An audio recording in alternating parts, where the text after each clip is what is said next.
Welcome into the five-star sit-down alongside Devin Henry. I'm Jordan Ham, and we have a lot to get to. We are turning the page from 2018 to 2019. We had early signing day. We had a big hire in the state that could really affect the recruiting scene. Devin, let's get started with Shaun Aguano, the news of the day. The Chandler head coach, one of the best coaches in the entire country, back-to-back state titles. 4 of the last 5 years, the Wolves have won a state championship. He is getting hired by ASU as their running backs coach, and a big part of his recruiting territory should be Arizona, as well as I'm also hearing potentially Southern California and Hawaii. Yeah, and that's going to be a big deal because, as we know, the East Valley is typically stacked in the state of Arizona. We're going to talk about later how Cal's coming to Arizona. Now ASU might try to go into Southern California, so that should be interesting. But, of course, the big comparison here is Shaun Aguano to Charlie Ragle, who we're going to talk to in a bit over at Cal, going from Arizona State High School to a college. Does this change up what I thought was almost the strangest thing, that our 2 biggest headlines, ASU having basically 4 quarterbacks on their roster now, 3 recruits, and then all the quarterback talk, all the big quarterbacks in the state of Arizona for high school football. And somehow those 2 didn't intertwine, which I find interesting. Does this hire change things moving forward, even though they have 4 quarterbacks on the current roster? Yeah, and our guest coming up today, we have Charlie Ragle, former Chaparral coach, former U of A coach, currently with Cal. He's going to be talking to us about the huge haul that the Bears were able to bring in on early signing day. 6 commits and 6 really, really good commits. And then Kevin Kaplan from the Polynesian Bowl. This is another one of the All-American Bowls that has come up in recent years. It's in its 3rd year. It's out in Hawaii. And there are 5 representatives from Arizona. So a lot to cover with him as well, and just kind of what goes into getting some of the top players all the way to Hawaii. You know, a lot of these All-American Bowls are in San Antonio. They're in Florida. Continental United States, pretty easy, but Hawaii, I'm sure it's a completely different monster. So those are our 2 guests for the day. But as we look at Aguano, he's going to be joining Donnie Yantis, who made a similar move to Arizona State. He was a longtime Paradise Valley head coach. He was the head coach of ACU as he was building that program, and then made the move to Arizona State. It took a few years for him to get an on-field position, but he eventually became the tight ends coach, and has kind of helped oversee the in-state recruiting. And from the get-go, he had a really good group that came in. I believe that was the year that they had 9 in-state recruits. It slowed down a little bit in recent years. I think that's more of a lot of coaching turnover. You have a lot of these coordinators going to Memphis. You have a lot of these coordinators finding new jobs. Obviously, Todd Graham getting turned over for Herm Edwards. So I think that sort of instability is what affected the in-state recruiting more so than anything. But you pair Donnie Yantis with Shaun Aguano in state, 2 guys I think that have pretty good reputations with the high school coaches here in the state. I think that this could be a big game changer for them moving forward. And look at the big bright spots that have been on the ASU offense these past couple of years. Demario Richard, Benjamin, that running back position has been really big for the Sun Devils when it comes to running their offense behind what was Manny Wilkins, now possibly a really young quarterback at the helm. Does having veteran help in the running back position help out this team in 2019? Totally. I think that he can obviously hit the ground running with Benjamin. Look, he's a record-setting running back in his first year as the premier back. I think that they'll be all right in the short term for the running back position, and then you also look ahead to a couple of classes down the line. Bijan Robinson, one of the top running backs, probably the top running back in the country. Arizona's MVP this year as a junior. Yes, is at Sal Point Catholic. You have DeMarco Murray from Arizona being hired as U of A's running back coach.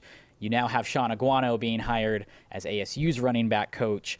I think that they're going to be trying to duke it out for Bijan Robinson for years to come. And how did that Murray signing affect what ASU did in this opening? You got to wonder that. Did that make them go, do we now need someone in that running back coaching position to bring in those recruits to fight U of A when it comes to that spot on the offense? And I think the thing about Aguano is he knows a lot of these coaches, so he can come to them and say, hey, you know me, I'm going to try to put your guys in a good situation. He's had that reputation. I think kind of across the board, usually when you're the top dog, there's some jealousy and there's some, resentment that comes up along other coaches. I don't think that has really happened with Shaun Aguano because I think they've done things the right way the past couple of years. And before he really got to Chandler, it was always a solid program, but he took it to new heights to where now it's the standard for Arizona high school football. And I also think on the recruiting side for Chandler, they aren't going to drop off, because the talent's still there. It's just, Coach Aguano and that staff that has been together for so many years has gotten the most out of those guys. So I think, whoever gets that job, obviously it's going to be a hot job, when that search begins. So we'll see kind of what names pop up for that. But I also think that the recruiting for Chandler, most of the college coaches that fly in, they either make a beeline to Chandler High School, to Arizona Avenue, or Saguaro. And I don't think that's necessarily going to change, even though Aguano has since moved on. And look at Saguaro. It's not like Coach Mons has been the only coach there during their time winning state championship, over state championship, over state championship.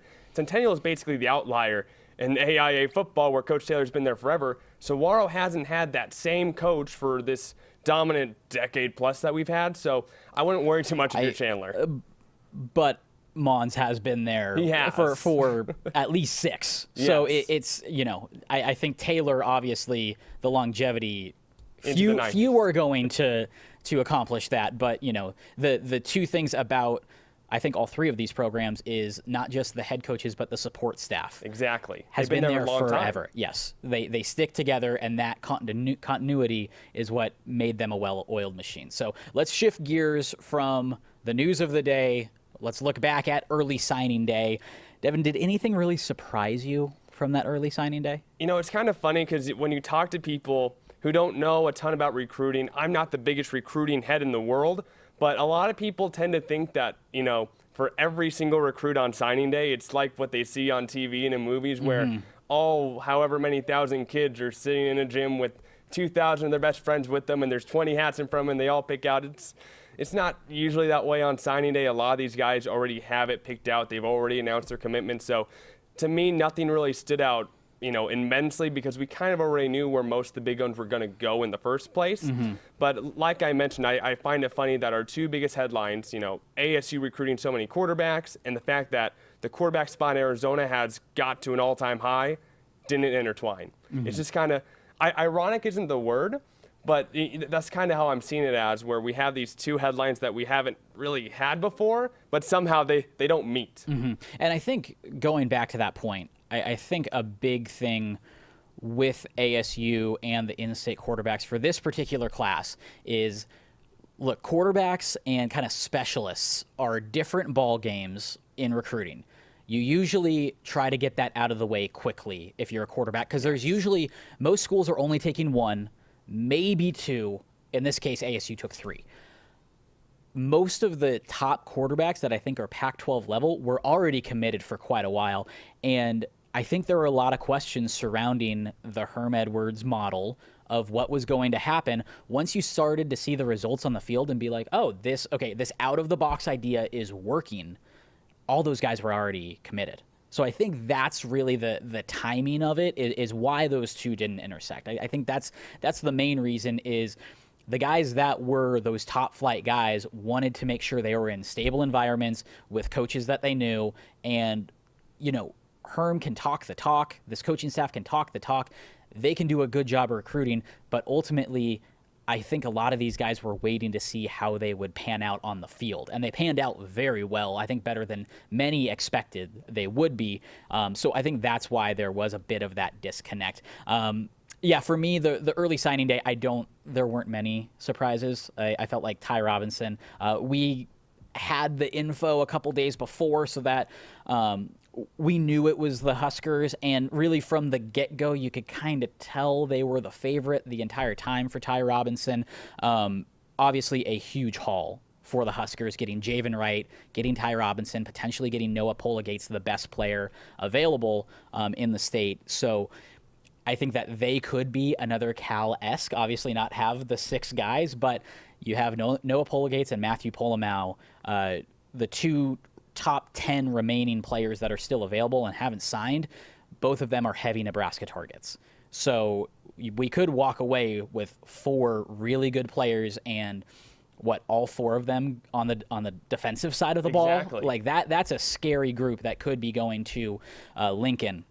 So I think that's something to look out for, and that's something we're going to cover here with Kevin Kaplan from the Polynesian Bowl, because Noah Polegates is making his commitment announcement at the Polynesian Bowl. And I like that announcement. You get your work done, and then the day of, you say exactly where I like that idea. Yeah. And we've seen, ASU has had some good luck in previous years of those All-American Bowl commitments.